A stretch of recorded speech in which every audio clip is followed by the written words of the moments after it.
Je m'appelle Joël et je suis sociologue. Vous vous demandez sûrement pourquoi je suis filmé à vélo, en compagnie de Marjorie sur un chemin rural. Effectivement, un retour en arrière s'impose.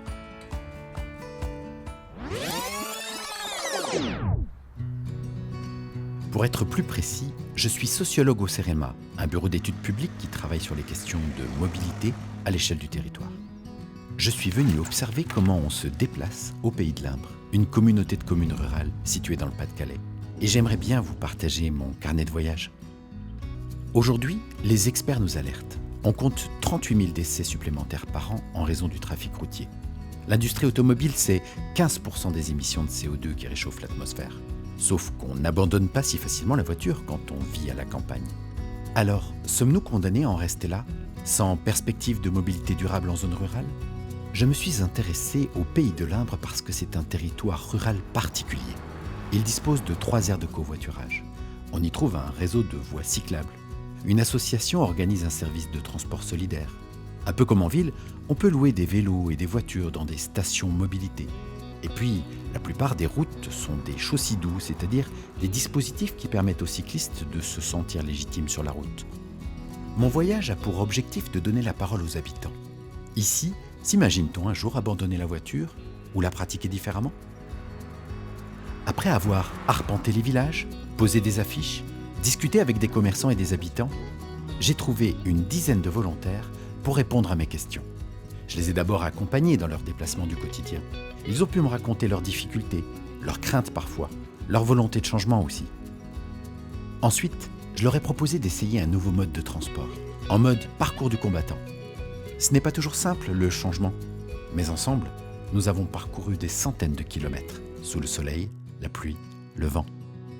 Pour ce voyage filmé, j'ai décidé de m'intéresser aux jeunes et aux seniors, 2 populations qui me semblaient particulièrement concernées par les problématiques de déplacement en milieu rural.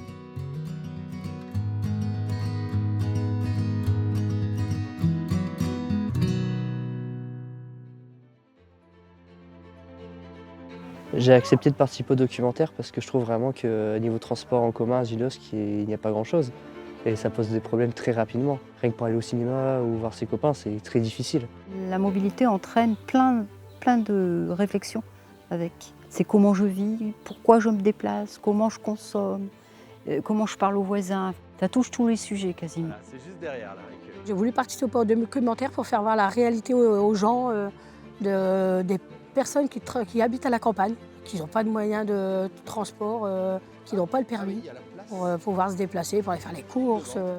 La mobilité dans le rural, c'est très complexe. Parce que d'abord, on a tous des âges différents, on a tous des déplacements différents. Et il faut réussir à faire quelque chose d'harmonieux, mais aussi écologique et pas trop coûteux. J'espère que le documentaire il va faire changer certaines choses, que les mentalités elles changent quand même, et que les personnes elles se rendent compte que c'est pas facile pour tout le monde.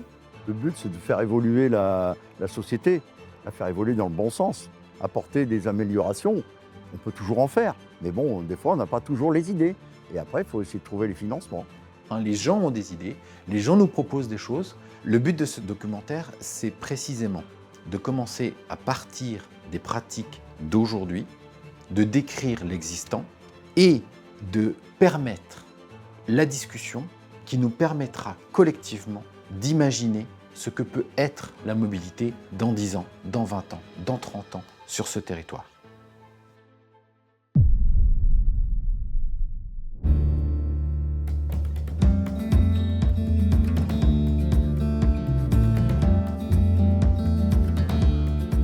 Mon aventure filmée a démarré avec Jeanne, une jeune fille énergique qui réalise un stage professionnel à Blandec, une commune située un peu loin de son lieu d'habitation. Je m'appelle Jeanne, j'habite à Wavran, je suis en seconde. Là, je fais un stage en garage auto à Blandec. De là où j'habite, c'est vrai que c'est un peu compliqué, enfin, surtout avec les parents qui travaillent. C'est vraiment pas facile, surtout que comme on est assez loin de tout, il faut aller quand même assez loin, donc faut trouver des personnes qui puissent nous conduire là où on veut aller, quoi. C'est ma mamie qui me conduit tous les matins et qui me reprend tous les soirs. Bonjour Jeanne. Bonjour. Je crois que ta grand-mère est là, elle nous attend. Bonne journée. Ça va? Ça va ma chérie? Ça Et va. toi? Ça va très bien. On rigole bien, on va dire. Ça se passe bien. Ouais. Une belle complicité. Ah n'est-ce bah pas? oui. C'est intéressant effectivement de profiter de l'occasion Tout à fait. On a des petits pour être échanges. avec votre petite fille. Voilà, on a des échanges quelquefois Ah bah ouais. entre mamie et sa petite fille, des choses qu'on dit à mamie et qu'on confie à mamie Ouais. dans le cadre de la voiture. C'est vraiment propice Ouais, c'est ça. à la conversation. Bah puis surtout qu'au bout d'un moment, on se voit de moins en moins quand même. Hein. Quand Oui. on regarde, on est tous Oui. occupés par nos affaires, Ah, alors... voilà. La mobilité, c'est pas seulement une translation de A à B. Il se passe des choses pendant les déplacements. Et quand on se déplace avec sa grand-mère, bah, c'est aussi un moment d'intimité, c'est un moment où on échange et effectivement où on se donne des nouvelles. De retour chez Jeanne, j'en profite pour m'entretenir avec elle et tenter de mieux comprendre les problématiques de déplacement propres à sa génération. Toi-même, est-ce que tu as l'intention de passer le permis de conduire? Ouais, je suis en conduite accompagnée actuellement. J'essaye d'avoir le code pour après pouvoir faire la conduite accompagnée. Et l'année prochaine, Je vais partir à Armentières d'accord. pour ma filière, pour D'accord. faire mes études. Donc là, ça sera le train tous les matins, tous les soirs. Et donc du coup, devoir y aller aussi au train parce que ça fait... Alors le train depuis Saint-Omer? Ouais, depuis Saint-Omer. D'accord. Donc il faut aller à Saint-Omer. Ouais, il faut aller à Saint-Omer. C'est ça le plus compliqué pour le moment. Et tes parents t'ont fait une proposition, il me semble? Ouais. Ça te fait rire. Bah, Explique-nous. ça serait de louer sur une certaine durée une Citroën Ami, D'accord. Donc une voiture sans permis. une voiture sans permis, Mhm. pour juste me déplacer jusqu'à la gare. Mhm. Et ça te fait quoi de t'imaginer dans une amie? J'aurais honte. Personnellement, je préfère avoir mon permis et avoir entre guillemets une bonne voiture Mhm. qu'une petite voiture comme ça. Est-ce que ça t'arrive de faire du vélo? Souvent. Dès qu'on part en vacances ou même ici, quand j'ai le temps, je prends mon vélo, je vais faire un tour. Est-ce que tu serais d'accord pour tenter d'aller de chez toi, ici à Wavran, jusqu'à Saint-Omer à vélo, avec un vélo électrique? Bah pourquoi pas? Ce serait une expérience. J'ai jamais fait ça et je pense que je le ferai pas de moi-même. Donc Ben moi je te le propose. On tente? ah oui, allez. Allez, c'est un défi. Ok. En partant de Wavran, Jeanne emprunte une voie verte confortable et paisible. Mais dès qu'on quitte le pays de l'Indre, la route devient beaucoup plus accidentogène.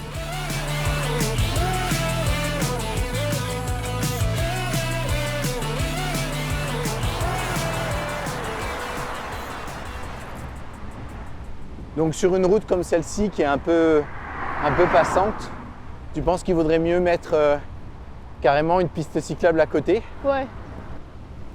Peut-être que dans 10 ans ou dans 20 ans, des gens qui re-regarderont ce film, ils verront une Ouais, une piste. piste à cet endroit-là. Tout est possible.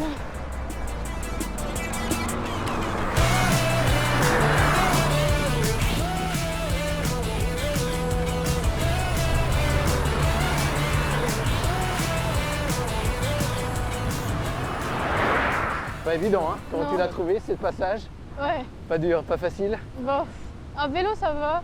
C'est juste les voitures qui passent à fond. Ouais. blindre. Du coup, c'est la première fois que tu viens à Saint-Omer toute seule par tes propres moyens. Ouais, c'est vrai. Ouais. Surtout en vélo. Ouais. En vélo, ouais, bah jamais je viens. T'aurais jamais imaginé. Ouais, c'est ça, jamais.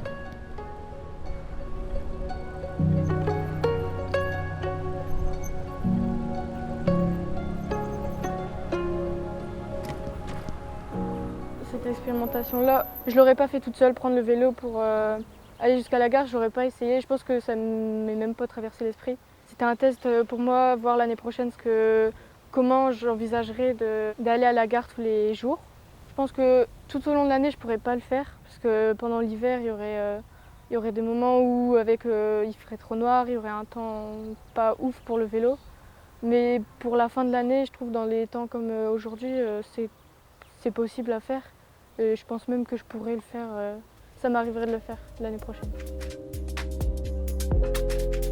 Après avoir laissé Jeanne, je rejoins une autre jeune fille de sa génération. C'est la petite voiture rouge? Oui. Allez, c'est parti. Louane a 18 ans, mais a un rapport au transport très différent de celui de Jeanne. En général, les transports collectifs, elle les fuit. Et même pour rendre visite à sa grand-mère, qui habite le même village qu'elle, elle ne marche plus. Elle prend sa voiture. Je m'appelle Louane, j'habite à Vizerne et je me déplace souvent sur l'Imbre en voiture pour la danse, pour aller voir ma famille, tout ça.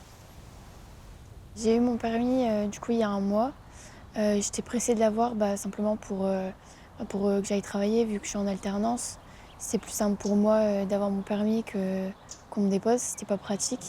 À chaque fois que je voulais me déplacer, il fallait que j'appelle soit mon papy, ma mamie ou que je trouve une solution, donc c'était assez embêtant parce que j'avais pas, tout le monde n'était pas toujours disponible.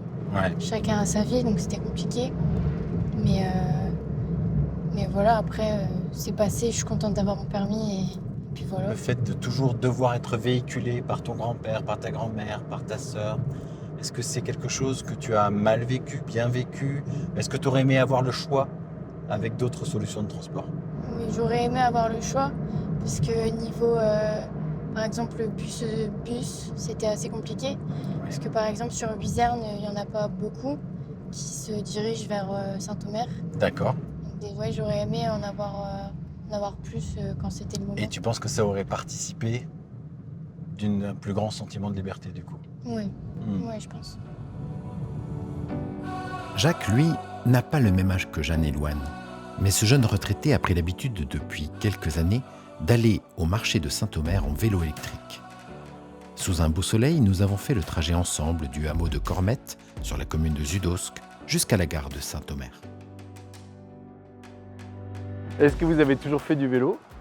En fait, j'ai commencé le vélo vers 40 ans. Ah oui, c'est tard. J'ai fait quelques cols dans les Alpes, j'ai fait le Mont Ventoux. Et puis pendant quelques années, j'ai dû arrêter. Et alors là, j'ai repris avec le vélo électrique et là, le vélo conventionnel, c'est fini. C'est fini. Jacques Bouquet, j'habite un petit hameau d'une centaine de personnes de Zudosque.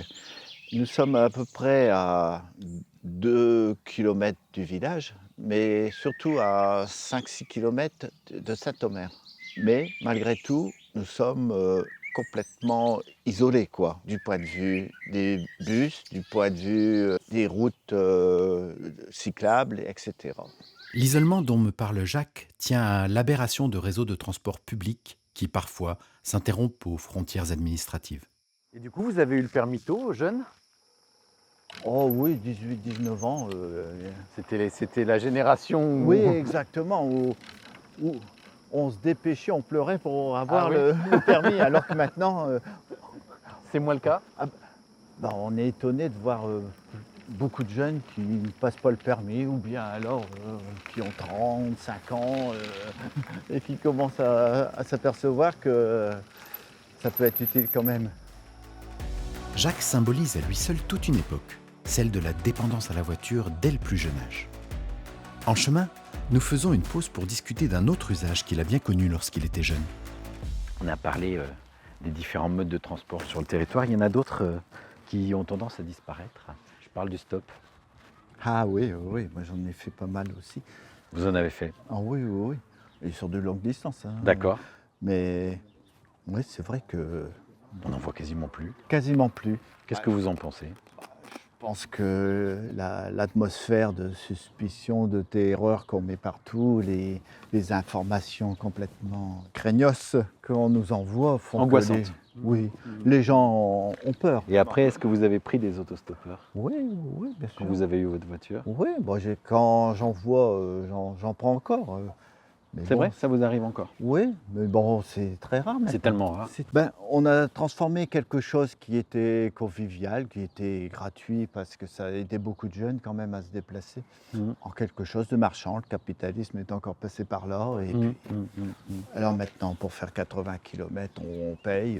Je trouve ça très dommage. Ouais, voilà. Ouais. Donc vous voulez dire que l'autostop s'est transformé en covoiturage, qui est du coup payant. Oui. Au milieu, il faut passer par le smartphone, il faut retenir, il faut s'inscrire sur des plateformes et c'est trop Ça, pour moi, ça manque de spontanéité, c'est marchand. La solidarité est quand même assez frite. Il n'y a plus de spontanéité. Donc il y a quelque chose à inventer de ce point de vue-là. Ah oui, je pense. Hein. D'accord. Oui, oui. Et moi j'ai une voiture. Bon, je peux aider celui qui n'en a pas. Vous seriez tout à fait disposé à ce que les places libres soient occupées par d'autres. En route vers la gare de Saint-Omer, je repense à ce que Jacques vient de me dire. C'est surprenant de voir comment des outils pensés pour encourager le partage des trajets finissent par repousser une partie de la population. Jacques m'a parlé aussi de cet attachement générationnel à la voiture. Et j'ai l'impression ce matin, en retrouvant Claudine, qu'elle le ressent très fort aussi. Vous faites partie de la première génération où les femmes ont massivement conduit des voitures. Est-ce que vos parents conduisaient des voitures aussi ? Alors j'ai mon papa qui conduisait, ma maman non. Et je suis d'une fratrie de 8 enfants et j'étais la dernière fille. Et quand j'ai eu l'âge de 18 ans, j'ai toujours dit à mes parents, je vais passer mon permis de conduire. Pour moi, c'était un genre, entre guillemets, de liberté. Ouais. Liberté pour la jeune fille que j'étais et aujourd'hui, liberté pour la femme que je suis devenue.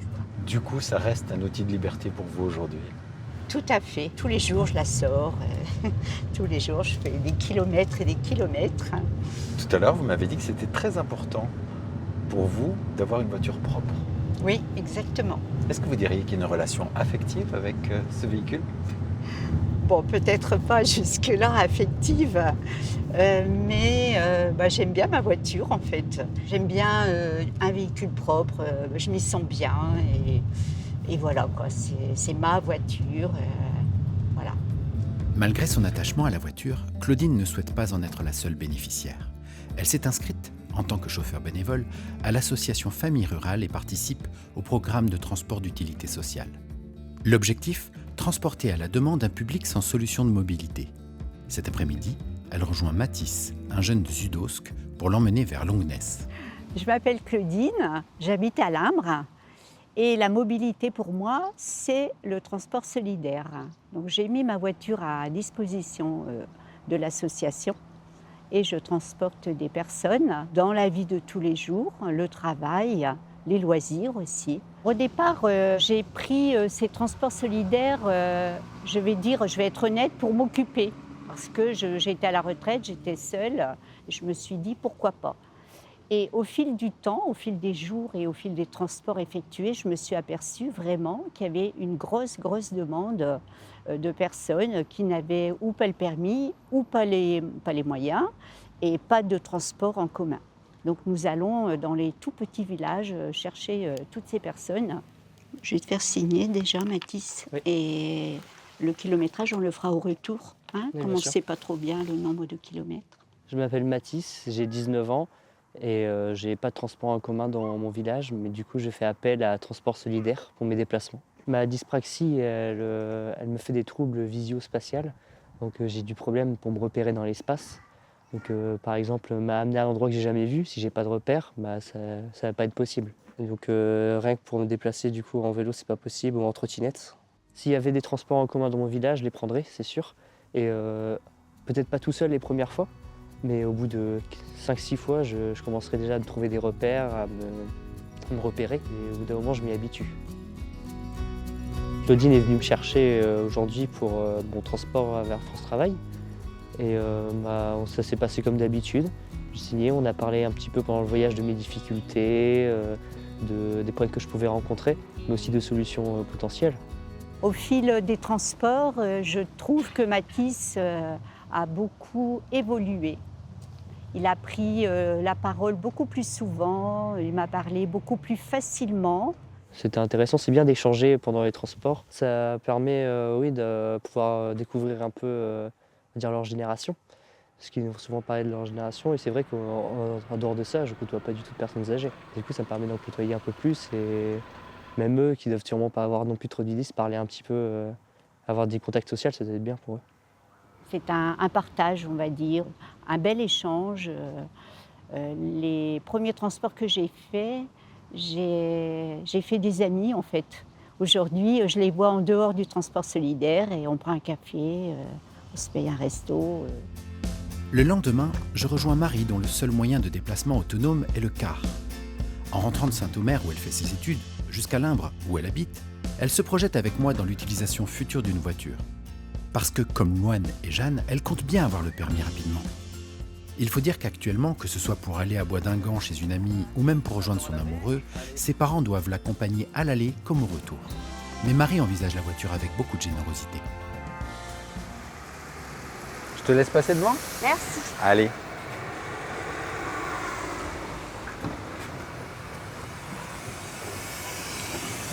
Bonjour.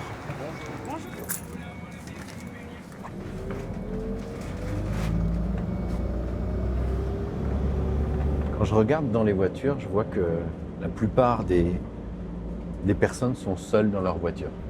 Oui, Ça te fait... c'est vrai.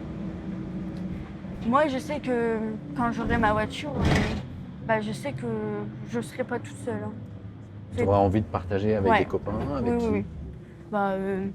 Peut-être à la place de prendre deux voitures, être 4.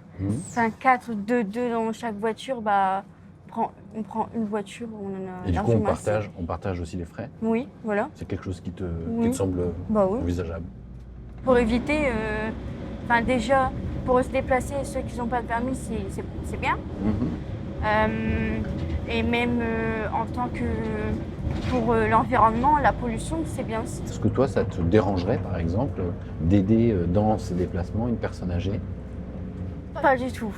Ça me dérange vraiment pas et moi Ah oui, moi je suis très gentille et j'aime énormément aider les Tu autres. serais d'accord, par exemple, le jour où tu as ton permis, tu as ta voiture, à faire aussi des détours pour aider cette personne? Oui. D'accord. Avec très grand plaisir même. Ok.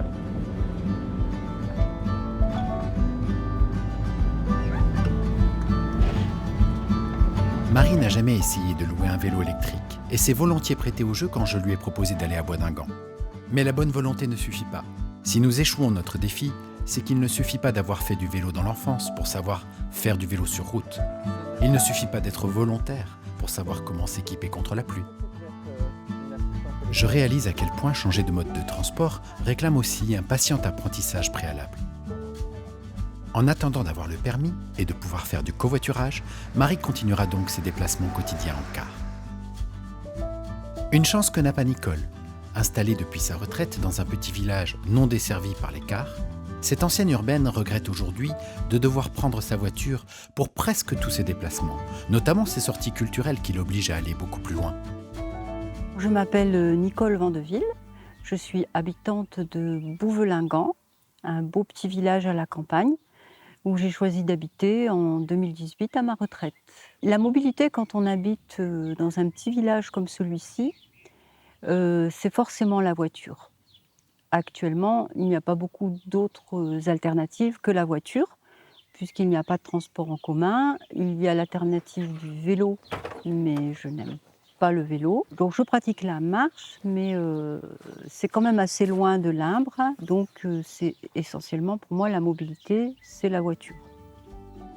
En partant ensemble vers la bibliothèque municipale, j'interroge Nicole au sujet d'un équipement qui a fait son apparition récemment sur plusieurs routes du pays de Limbre. Et donc là, on voit sur la route des petits chevrons et des symboles de vélo. Oui. Alors on appelle ça un chaussidou.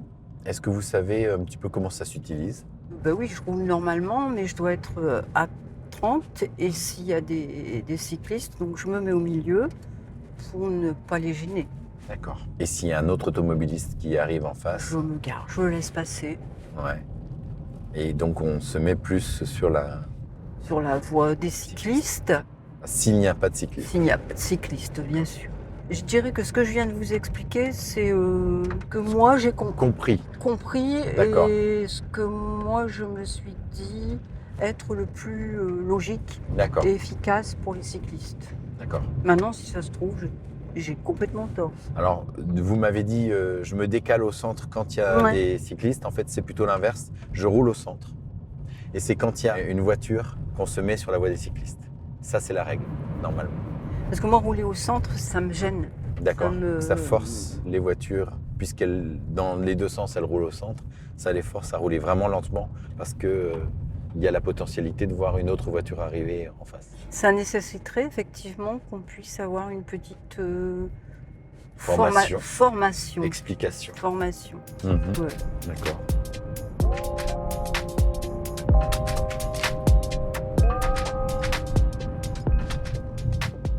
Quand j'habitais dans la métropole lilloise, jamais je n'étais confrontée au problème de transport. Jamais. J'avais soit le tramway, soit un métro, soit un bus, ou un TER. Vous aviez une voiture quand même? Franchement, je ne l'utilisais Presque jamais. presque jamais, vraiment. Si, je l'utilisais, en fait c'était l'inverse de maintenant, je l'utilisais pour aller me promener à la campagne. Mhm. Le week-end, on prenait la voiture avec les enfants ou même toute seule. On prenait la voiture pour aller dans les bois, à la mer. Ce qu'il faudrait, c'est qu'on puisse avoir à nouveau des transports en commun qui nous emmènent à Saint-Omer, puis ensuite à Arras, à Boulogne, à Calais, etc., etc. Là où il y a des grandes gares qui nous emmènent ensuite plus loin. Est-ce que ça vous est déjà arrivé d'essayer un car Non. interurbain? Non, je n'ai pas essayé parce que déjà, il faut que j'aille à Limbre avec ma voiture. Donc Mais déjà. vous avez un car qui passe devant chez vous pourtant?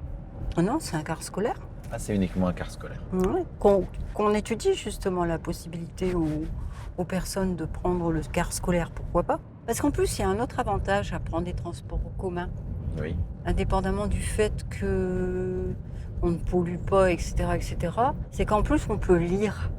C'est ça, on peut faire d'autres J'ai choses. lu énormément ou écouter de la musique qu'en voiture, on conduit. Voilà. Et donc, si le car scolaire était accessible à toutes les personnes, et s'il y avait davantage de bus entre Limbre et Calais, et Saint-Omer, mais ça- Calais aussi, pourquoi pas. ça vous semblerait pertinent en fait qu'il y ait un réseau? C'est ce que j'ai toujours fait quand j'habitais dans la métropole lilloise, donc je suis persuadée que moi, en tout cas, ça m'intéresserait puisque je le faisais. Après, c'est aussi une question de mentalité, hein. Parce qu'on peut offrir toute l'offre de mobilité qu'on veut. Si les gens ne sont pas impliqués, ça ne marche pas. Voilà. Je prends l'exemple de mon compagnon. Lui, il n'a pas envie de partager sa voiture. Ah oui. Voilà. Hmm. Il veut être tranquille. Il veut, voilà. Sa voiture et Voilà. Je m'arrête quand je veux, je fais ce que je veux, voilà. Donc c'est aussi une question de... C'est même pas de mentalité, c'est autre chose, j'en sais rien. Et puis des habitudes de vie qu'on a depuis des décennies et des décennies. On est dans le confort depuis des décennies. Et le confort, ça se lâche pas comme ça, hein. ben oui, Ah. c'est compliqué. Pour lâcher le confort, il faut que dans la balance, il y ait quelque chose d'important. Ce confort dont Nicole me parle, tout le monde n'en bénéficie pourtant pas dans le pays de l'Indre. C'est ce que j'ai constaté en rencontrant Marjorie, la seule volontaire de mon documentaire à n'être ni une jeune ni une senior. Mais son parcours au quotidien m'a semblé se rapprocher des problématiques rencontrées par ces deux publics. Direction donc Nielles-les-Bléquins pour proposer à Marjorie un petit parcours du combattant dont j'ai le secret. Alors, je m'appelle Marjorie Neckelmann, j'ai 41 ans. Je suis mère au foyer, j'ai 6 enfants. J'habite à Nielles-les-Bléquins et ma problématique, c'est les déplacements. Vu qu'il n'y a pas de transport en commun, tout ce qui est bus, si on n'a pas le permis, on ne peut pas se déplacer. À part avec mon mari, où c'est lui qui me dépose partout où je dois aller, pour mes rendez-vous, les courses, les écoles, les sports. Et sinon, quand on doit aller en faire les courses et que monsieur travaille, que mon mari travaille, du coup, on fait 2h30 à pied pour aller faire les courses. Alors voyons voir. Si on arrive à libérer un vélo. Allez-y, vous demandez. Arrêtons-nous un instant sur ce que Marjorie vient de nous dire au détour d'une phrase anodine. 2h30 de marche pour aller faire les courses au supermarché le plus proche. Autant pour en revenir chargé de sacs de courses. Marjorie a récemment trouvé une solution alternative. L'association Famille Rurale peut lui mettre à disposition un véhicule sans permis. Le seul problème, c'est qu'il faut aller chercher ce véhicule à Écueil, soit à 14 km de chez elle. Elle reste donc bloquée à la maison quand son mari ne peut pas l'y déposer. D'où l'idée que nous lui avons proposée de tenter d'aller à Écueil à l'aide d'un vélo en libre service. On est prêt? Oui, on est prêts Alors on y va. pour la grande aventure. Ah oui, c'est l'aventure. Carrément.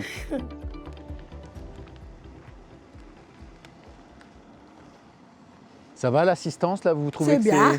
c'est plutôt agréable? Ouais. C'est pas trop dur? Non. Bon, alors pour l'instant on est sur de la route goudronnée, on verra dans les chemins de la forêt ce que ça donne. Mais normalement ça devrait aller. Vous avez appris à faire du vélo dans votre enfance? Je faisais beaucoup de vélo quand je vivais chez mes parents, D'accord. Vous avez eu une enfance à quel endroit? sur Holland Plage. Ah oui, au bord de la mer. Voilà.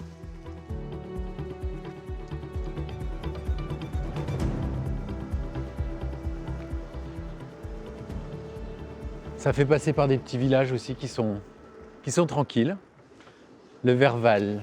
C'est des personnes comme ça, isolées aussi, Oui. qui pourraient avoir besoin d'un vélo électrique ou une Est-ce que petite vous, voiture. un jour, vous vous êtes dit que ce serait mieux d'aller habiter en ville? Pour vous? Depuis qu'on habite là, à chaque fois on s'est dit on va retourner en ville, Pour quelle raison? justement pour le déplacement. Ah oui, parce que c'est un problème quand même. Parce quand on n'a pas que le c'est un permis. problème pour... parce que moi, ça doit faire 2 ou 3 ans que je suis inscrite pour travailler. Ah oui, J'ai des problèmes pour me déplacer. bah oui, Et mes enfants, c'est pareil. d'accord. Du coup, à chaque fois, c'est... donc C'est à chaque fois, c'est...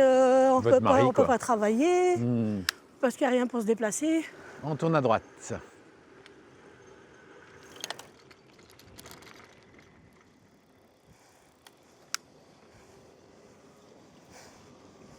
Alors là, c'est la dernière côte et on arrive à Écueil. Eh ben, on aura fait un beau trajet. Un bon trajet. Un hein. bon trajet. Une remise en forme dès le matin. Exactement. Je vous ai proposé quelque chose d'un peu... qui change de l'habitude. Voilà. Ah, il est plus compliqué là. Hein. Ouais.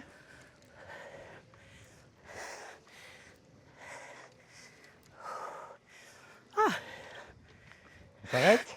elle a du mal à monter. Hein. Petite pause.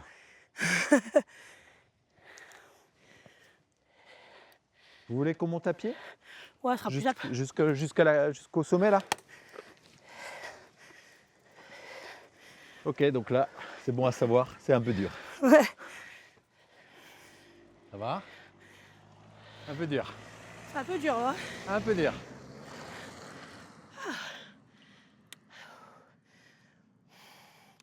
On fait une pause. La dernière côte, elle n'est pas évidente. Ben, on fait une petite pause.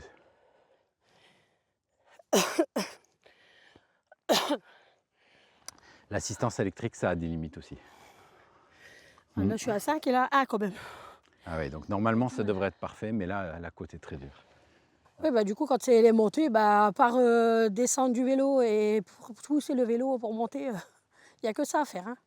Sauf si on a de l'endurance quand même. Moi, j'en ai pas. Hein. Bah, à part les montées très fatigantes, il y a la grande route nationale avec les voitures où c'est très passant pour les voitures et les camions. Du coup, il faut vraiment attendre pour pouvoir s'engager et puis bah, sinon trouver un autre itinéraire où on est moins embêté. 1, 2, 3.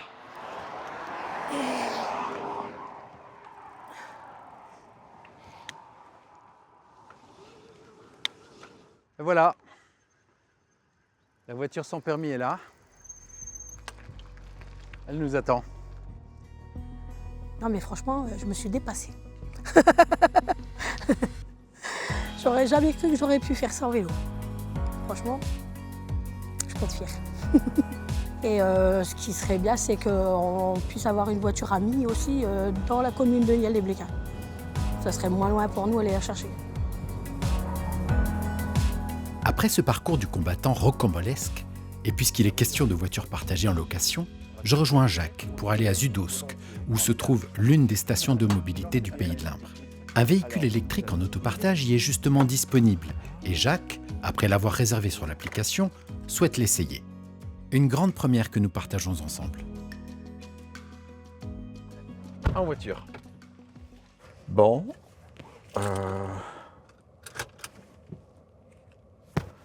Comment on fait aussi? Ah. Ah bah c'est tout ce qu'il me faut.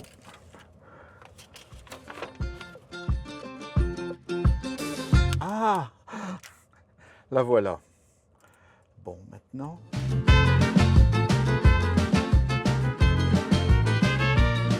Installer avec le siège réglé et attacher sa panne. Appuyer sur le... Ah bah alors c'est qu'on aurait déjà... On n'aurait pas besoin de la clé. Il y a des voitures qui fonctionnent sans clé. Oh là là, tout ce qu'on ne voit pas maintenant. Appuyez sur le bouton rouge clair. Rouge clair, marche arrière. Marche arrière. Oh là. Ah. Il y a quelque chose qui se passe.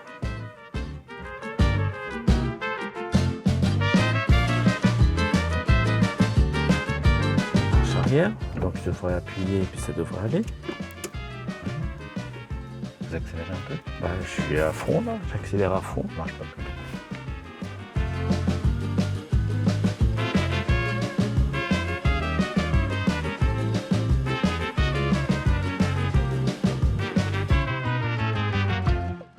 Voilà.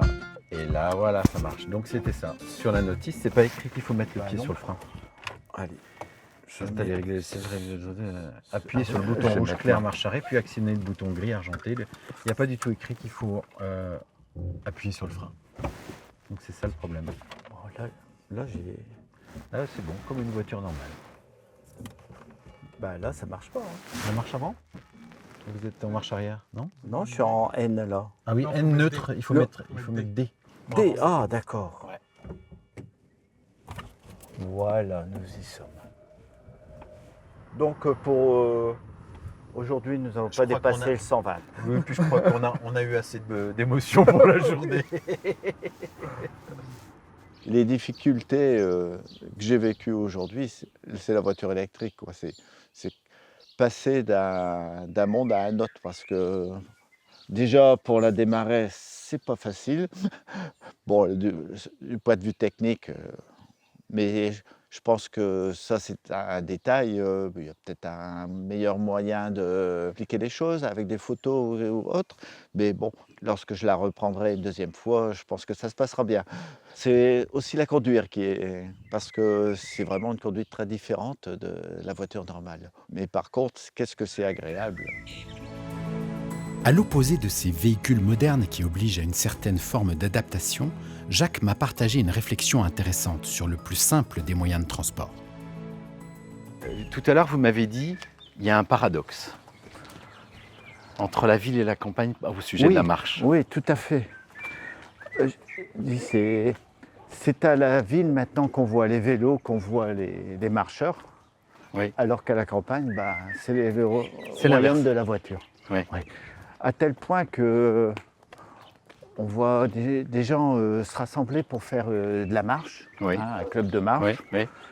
Mais ils viennent en voiture.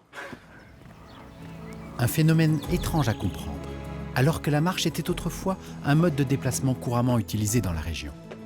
C'est ce que m'a expliqué un autre Jacques, habitant et maire d'Elne. Bonjour Jacques.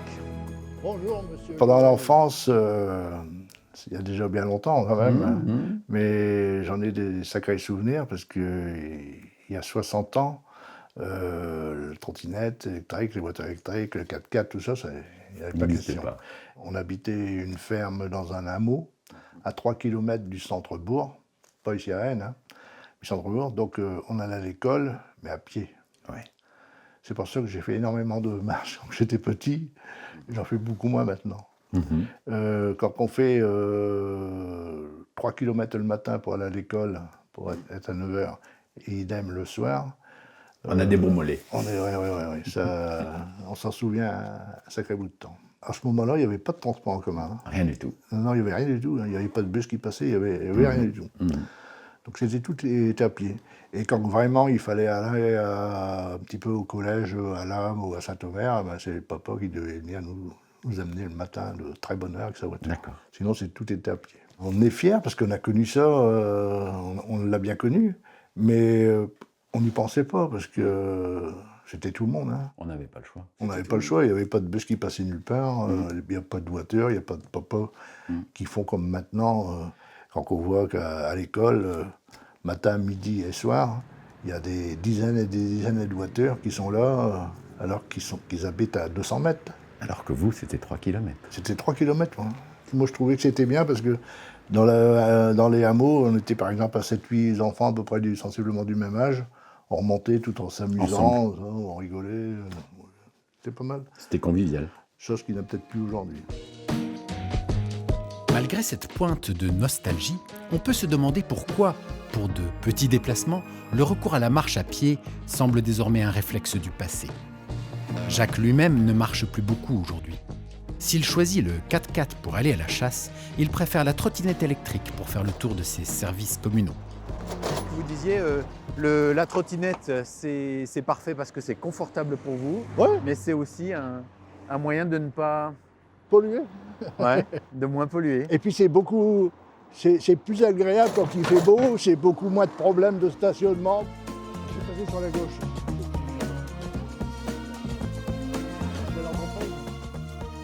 Salut, bonjour. Salut. Ça va? Allez, c'est parti. Bonne journée. Donc ça, c'est votre quotidien. Voilà, c'est un peu ce qu'on fait tous les jours quand la météo le permet, bien évidemment. On fait le tour un peu de tous les agents communaux, à la cantine, aux écoles, services techniques. Vous avez pu remarquer que c'est très utile et très maniable aussi en plus. C'est un véhicule très maniable. On stationne devant la porte de la mairie, on stationne ici, on n'a pas de... Ça évite de sortir les 4x4, ça évite de manœuvrer. Chaque jour, je fais 1 kilomètre ou 2. C'est très local, mais efficace. Dans un premier temps, je voulais démontrer que j'étais encore jeune. Et la trottinette, elle me va bien, la preuve, elle est tout à fait adaptée à moi. Et puis après aussi, vous savez comme moi, pour que la pollution, c'est très écologique de se promener avec une trottinette électrique. Mais la pollution, on y fait très attention à Aisne. J'y fais très attention parce que depuis 1 an, la commune elle a été très impactée par les inondations. Les inondations, on est fatigué de dire que c'est dû au réchauffement climatique. On avait du mal à se le mettre un petit peu en tête. On a pris conscience réellement qu'il fallait faire quelque chose, absolument. Et la trottinette, ça contribue un petit peu par la pollution, par ceci, par cela, à lutter contre ce genre de choses pour protéger un peu la planète et protéger en particulier la commune d'Aisne, parce que du fait qu'on a été très impactés, les gens ils ont encore des séquelles aujourd'hui de par ces impacts pluvieux. En quittant Jacques, je saisis mieux l'importance des traumas laissés par ces récentes inondations qui rendent palpable la réalité des changements climatiques. Mais je retiens aussi que les seniors comme lui peuvent désormais s'emparer de moyens de transport qu'on pensait réservés aux jeunes. Ce que le profil de Jacques a d'atypique, c'est qu'il adapte son véhicule en fonction du service qu'il rend. C'est une particularité qu'il partage avec Marie-Hélène, elle aussi mère, à Surques. Si elle utilise la voiture au quotidien, elle choisit le vélo électrique pour se rendre à Lic, un village où se trouve la pharmacie la plus proche. En revanche, Marie-Hélène a peu l'habitude des transports publics. Alors je lui ai lancé un petit défi. Il nous faudra rentrer à Surques maintenant. Ouais, tout à fait. Il va falloir rentrer à Surques. Et comment on fait? Nous rentrons en vélo? Moi, je vous ai proposé qu'on rentre en car. En car? Ouais. Il y a bien longtemps que je n'ai pris le car. Hein. J'ai pris le car en étant scolaire, mais depuis, je n'ai jamais pris le car. Il va falloir aussi trouver l'arrêt. Ah oui, je ne connais pas trop en plus. Vous n'avez aucune idée de Aucune. où est-ce qu'il peut se trouver? Non, mais on vient trouver. C'est une petite épreuve que je vous propose à titre de parcours du combattant. Vous êtes d'accord? Mais bien sûr, on relève le défi. On va le faire. Allez, on va le faire. Donc il faut trouver l'arrêt de bus. Il faut trouver l'arrêt. Et puis la bonne direction. L'heure. Et la bonne direction. Ok. Bon. Bah, écoutez, il faut que je rencontre quelqu'un, que je trouve quelqu'un qui puisse me renseigner. Vous, votre façon de faire, c'est de demander. Bah oui, sinon on va tourner en rond et puis on va pas avancer.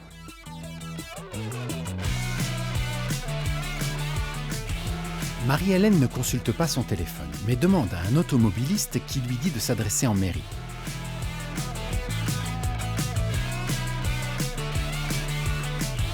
Mais là non plus, personne ne sait la renseigner. Donc nous n'avons pas de bus pour l'instant.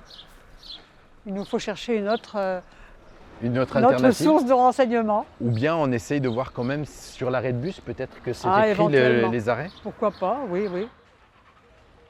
Apparemment, il y a Une Vous ligne, savez, 428. Il partirait de la place Générale de Gaulle, c'est bien ici? Si, 13 D'accord. oui, À oui. 13h12. Et donc, 13h19, il est à l'église de Reberg. Puis, Surque, la commune, 13h22. Et à l'église même, donc à côté de chez vous, Ah oui, oui, oui. 13h24. Regardez, il passe à Boulogne, donc c'est bien le bus pour Boulogne. Bah oui, Il donc s'arrête à sûrement, Surque. c'est bien celui-là. Donc nous avons Peut-être le temps qu'elle ne de- savait pas qu'il s'arrête Ah à oui, Surque. oui.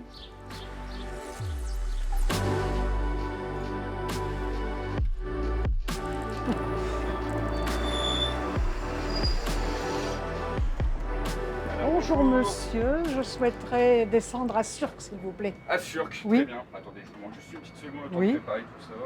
Bonjour monsieur. Je suppose qu'il faut garder son ticket en cas de contrôle. Bah oui, en cas de J'ai contrôle, on jamais sait pris jamais. le bus. Je vais le garder en souvenir. Bon, donc là, on est seul. Oui. Il n'y a pas d'étude de fait pour calculer le nombre de personnes transportées par rapport au coût. Certainement, mais Parce que, écoutez, ça vous surprend. ça me surprend quand même et ça m'a toujours surpris de voir des bus vides. Ça, c'est. Quand on parle aujourd'hui rentabilité et qu'on parle aussi climat, pollution. C'est vrai la qu'un région qui un paye, petit mais quand même. véhicule, serait plus C'est pas adapté. suffisant, à moins qu'ils ne servent au transport scolaire le soir, que ce soit le même bus peut-être. Il y a peut-être aussi des choses derrière qu'on ne connaît pas. Ce qui fait qu'on critique sans savoir. Ah oui, oui, non, mais, Peut-être, c'est la région qui paye, bon, mais quand même, c'est l'argent de quelqu'un. Bien sûr, c'est l'argent du contribuable. d'une Oui, certaine ben oui. manière. C'est vrai. Donc là, on a l'impression d'avoir un immense taxi pour nous. Ah oui.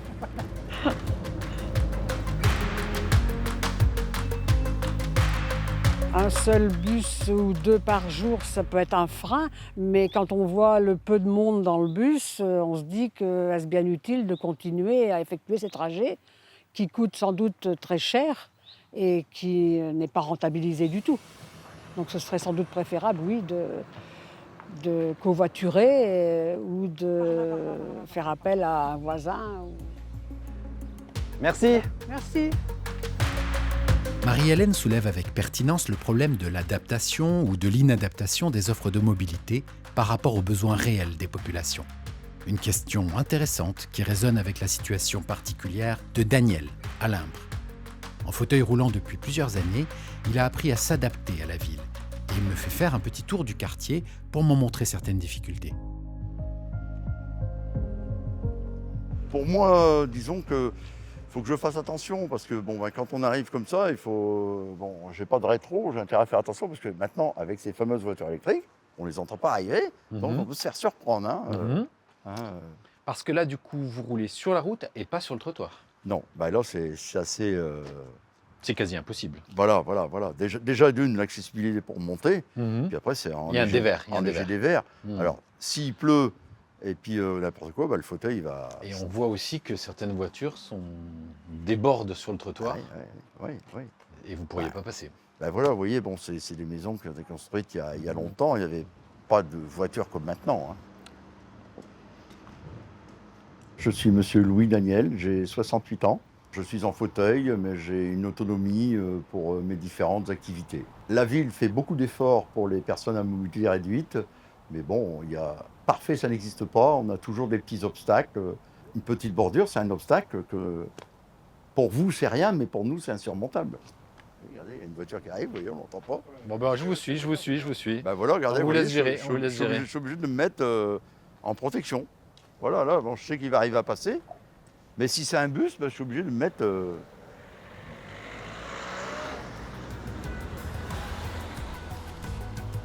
Je comprends que rien ne s'improvise pour Daniel qui doit tout anticiper. Pour mieux appréhender sa réalité, je lui propose d'essayer ensemble la nouvelle voie verte qui vient d'être achevée entre Kelm et Limbre. Après quelques minutes de voiture adaptée, nous arrivons sur place.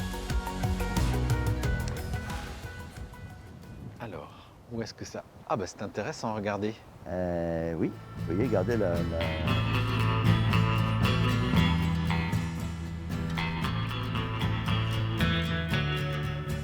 Non, je ne passerai pas. C'est trop. C'est impossible, c'est trop. C'est trop. C'est trop. Donc, vous voyez... Bon, on va faire le tour. Voilà. Allez.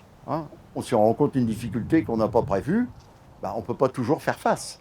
Bon, si je suis accompagné avec mon épouse, ça ira, mais si je suis tout seul, il faut qu'on arrive à faire, ou moi ou quelqu'un d'autre, qui arrive à faire face à la situation. Alors là, on entre vraiment sur la voie verte. Voilà, sur le sujet qui nous intéresse.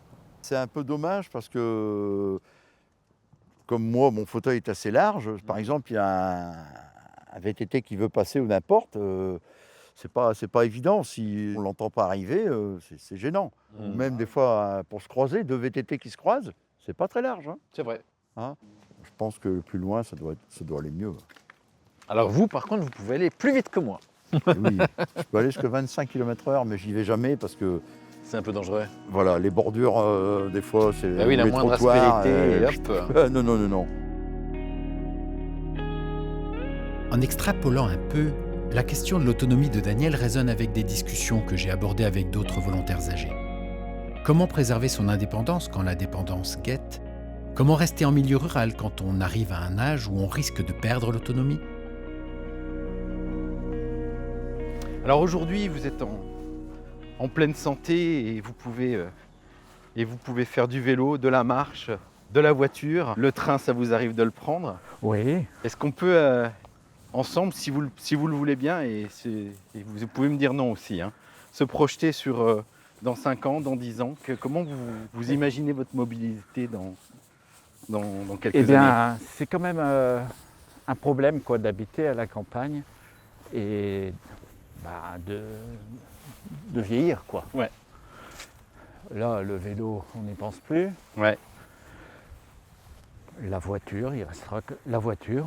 Ouais. Ou bien peut-être le taxi, là, comme je l'appelle. Oui, le transport voilà. solidaire. Transport solidaire.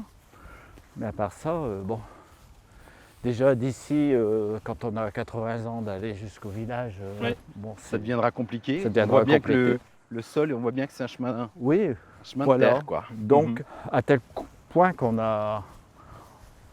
on se dit, un jour, il faudra peut-être quitter la maison, quoi. Ouais. C'est quelque chose qui est envisagé, donc, un jour. Oui. Pour aller, donc, se rapprocher plus de la ville ? Certainement, oui.